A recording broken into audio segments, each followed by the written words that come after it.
Why have Andrew Tate and Jordan Peterson gained traction lately?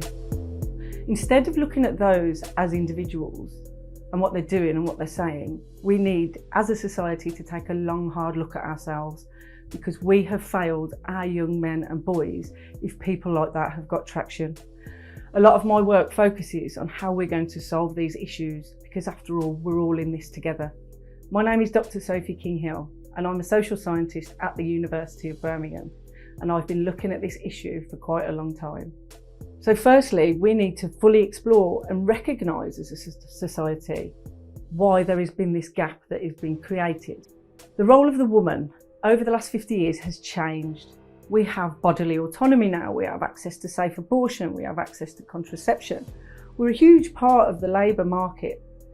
And with that, that means our role as women has changed. We don't need a man and that masculinity in the traditional sense. As a result of this evolving womanhood, masculinity in its traditional sense is largely redundant.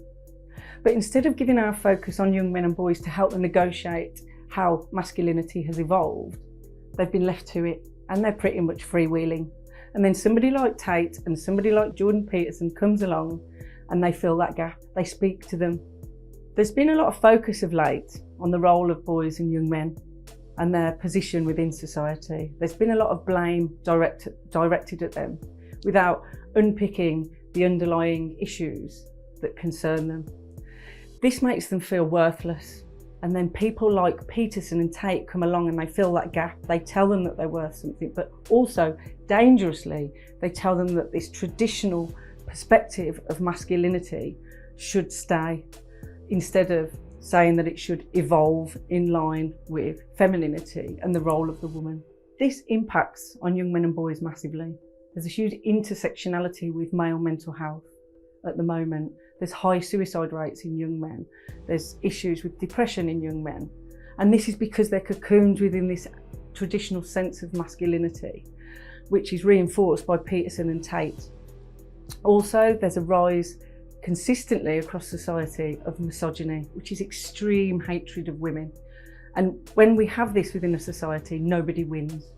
So for instance, some examples of this can be seen within the recent Met Police and the reports around misogyny there, or the London Fire Service. You know, this isn't just affecting those young boys and men, this is seeping out within wider society. And we need to do something about it together. What can we do about it? Well, first of all, we've got to take a long, hard look at ourselves.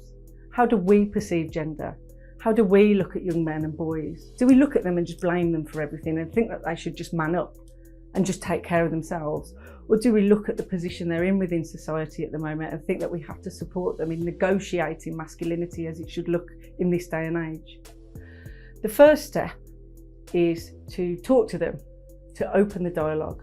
But I think what we've got to realise, we might not like what we're going to hear, but this is the first step in solving this problem and stopping people like Peterson and Tate gaining traction, because they prey on the vulnerabilities of young men and boys. But as a society, we need to fix this. What could this look like?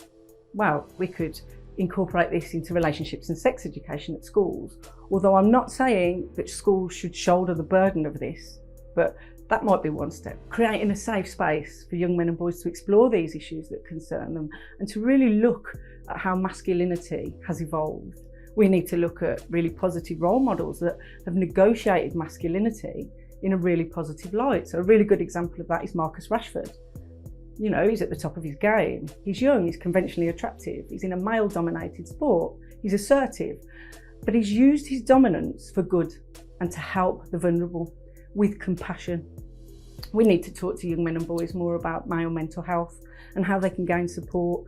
We can do this on an individual basis with young men and boys that we know, or we can do this in a more formal setting, such as education and through research. Masculinity is becoming a dirty word, and it's not. As a society, we need to put the brakes on and really do something to stop this.